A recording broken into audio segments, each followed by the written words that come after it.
HD DVD란 DVD 규격을 기본으로 한 HD 방송 시대에 대응하기 위한 포맷이죠. DVD의 진화형이라 보시면 됩니다. DVD는 용량의 한계상 담을 수 있는 영상의 한계는 기본적으로 SD 화질이었지요. HD를 담기 위해선 용량이 부족했습니다. 그래서 개발된 HD DVD는 기술 계통도 같으며 차이점이라면 HD DVD 쪽이 파장이 짧은 레이저를 사용하여 고밀도 기록 읽어드리기가 가능했지요. 심지어 기본 제조 라인도 일부 활용할 수 있었고요. 그래서 도시바를 중심으로 산요전기, NEC 그리고 마이크로소프트가 참전했습니다. 이 HD DVD에는 경쟁 상대가 있었는데요. 소니가 주도하는 블루레이였지요. 이쪽은 기존 DVD와는 다른 새로운 계통의 규격으로 신기술인 덕분에 제조 비용이 높다는 즉 베타맥스와 같은 위 쉐노인 포맷이었습니다. 이쪽에는 소니와 파나소닉 그리고 DVD 규격의 맹주인 필립스가 참전했지요. DVD를 주도한 필립스가 블루레이 참전했다? 아마 여기서 싸움의 향방은 정해졌을지도 모르겠습니다.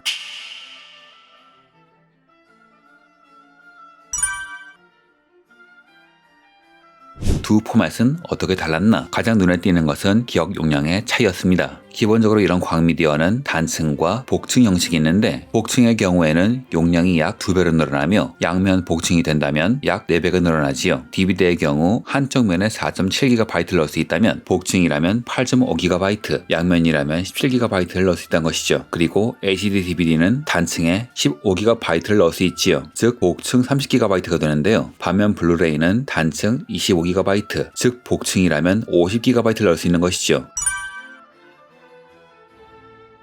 왜 이 둘은 싸우게 되었는가? 발단은 2002년 2월이었습니다. 이때 소니가 주도하는 블루레이 진영이 규격 발표를 개최했지요. 다만 이때 세계 언론이 주목한 건 도시바가 오지 않았던 겁니다. 도시바는 지금이야 분식 회계하다가 망한 회사 취급을 받지만 당시에는 온갖 전자제조업을 주도하는 맹주 중의 맹주였기에 언론 입장에선 눈에 띄일 수밖에 없었지요. 도시바가 블루레이 진영에 참가하지 않은 데는 나름의 이유가 있었습니다. 당시 블루레이는 제조 공정 문제로 인해 복층화가 어려웠으며 기록면을 보호하는 층의 두께도 얇아서 손상되기도 쉬웠고 설비 비용도 비싸서 가격을 낮추기 어려웠기 때문이죠. 반면 HD DVD는 기술도 검증되어 있고 설비도 거의 그대로 활용할 수 있어 제조 비용도 비교적 쌌으며 무엇보다 세계적인 기업인 마이크로소프트가 참전했기에 차후 PC의 표준 규격이 될 수 있다 생각했기 때문이죠. 그래서 당시 시점에서는 모든 면에서 블루레이보다 우위라고 볼 수밖에 없었습니다. 그리고 이후 2006년 3월 초대 HD DVD 플레이어 HD XA1이 발매되면서 차세대 미디어 규격 시장이 본격적으로 시작되었지요. 그리고 시장을 선점했다는 이점 덕분인지 한때 미국의 영화 미디어 판매량을 보면 HD DVD 영화가 블루레이보다 3배나 팔렸습니다. 하지만 2006년 말이 되자 3배나 차이 나던 미디어 판매량이 거의 비슷해지는 상황이 벌어져요. 그리고 다음해 2007년엔 플레이어 판매량이 10분의 1로 급감, 그리고 2008년에 HD DVD 진영에서 가장 강력한 맹주인 워너브라더스가 블루레이로도 영화를 내면서 HD DVD는 크게 흔들리죠. 이 사건을 언론은 워너쇼크라고 부르는데 이후 도시바는 HD DVD에서 전면 철수를 선언하게 됩니다. 즉 승부는 불과 2년 반 만에 끝난 거죠.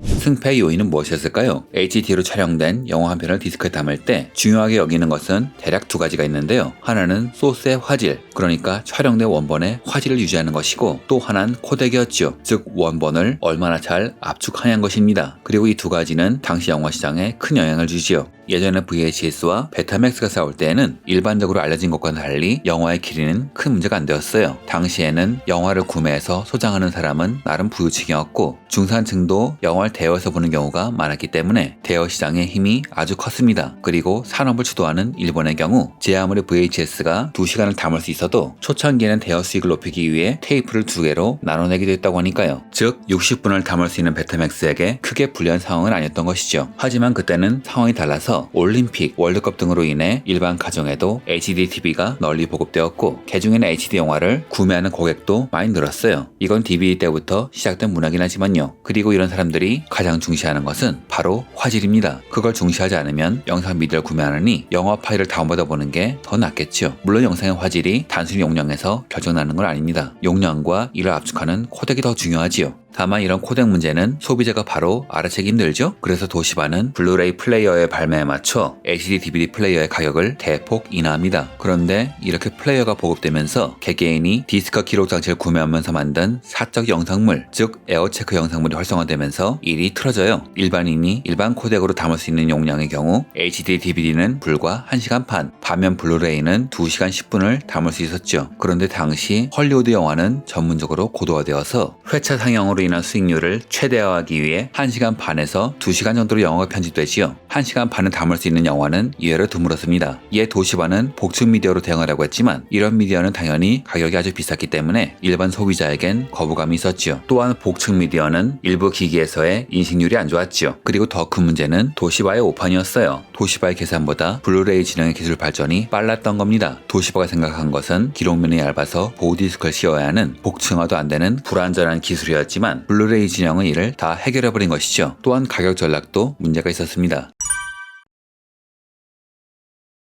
도시바는 블루레이 진영을 견제하기 위해 2007년에 HD DVD 플레이어의 가격을 499달러에서 99달러로 크게 인하합니다. 그러자 기기의 판매량이 크게 치솟았죠. 그런데 문제는 소프트웨어 판매가 늘지 않은 거예요. 이유인즉 소비자들은 HD DVD를 보기 위해 기계를 산 것이 아니라 그냥 신형 DVD 플레이어로 산 거죠. 당시에 팔리던 DVD 플레이어보다 쌌으니까요. 우리나라의 경우 HD DVD, 블루레이가 나왔을 때는 사람들이 DVD를 처분하고 싹 갈아탔지만 미국과 일본 등은 그런 시장이 아니라 차세대 미디어가 나왔어도 한동안은 DVD 왕국이었어요. 지금도 미국, 일본의 블루레이 패키지를 보면 DVD를 같이 넣어주는 경우가 종종 있습니다. 즉 도시바의 이런 전략은 재무 상황을 악화시킬 뿐인 전략이었던 것이죠. 또한 화질도 문제였습니다. 같은 영화의 경우 블루레이가 부가 영상까지 모두 HD 화질로 담는 반면 HD DVD는 부가 영상은 SD 화질, 즉 480p로 담는 경우가 많았죠. 일종의 꼼수였는데 워너브라더스가 같은 영화 출시하면서 이 문제가 불거졌고 이것 때문에 사람들은 블루레이를 선호할 수밖에 없었습니다. 그리고 결정적인 이유는 바로 이름이었지요. 당시 소비자 중에는 HD DVD와 DVD의 차이를 모르는 사람도 있었어요. 이름이 비슷하니까요. 이런 요소가 작용하여 결국 시장의 승리자는 블루레이가 되었으며 이렇게 소니는 그렇게 원하던 포맷 전쟁에서 승리했습니다. 그런데 이후 해외 경제지 등의 분석을 보면 소니는 기대만큼의 결과를 얻지 못한 것 같아요. 왜냐하면 이후 시장은 통신 기술의 발달, 저장 장치의 용량 증가로 고화질 영상을 직접 다운받아 보기 시작했으며 나중엔 아예 스트리밍으로 직접 영상을 보는 시대가 되었거든요. 한술 더 떠 컴퓨터에선 광미디어가 아예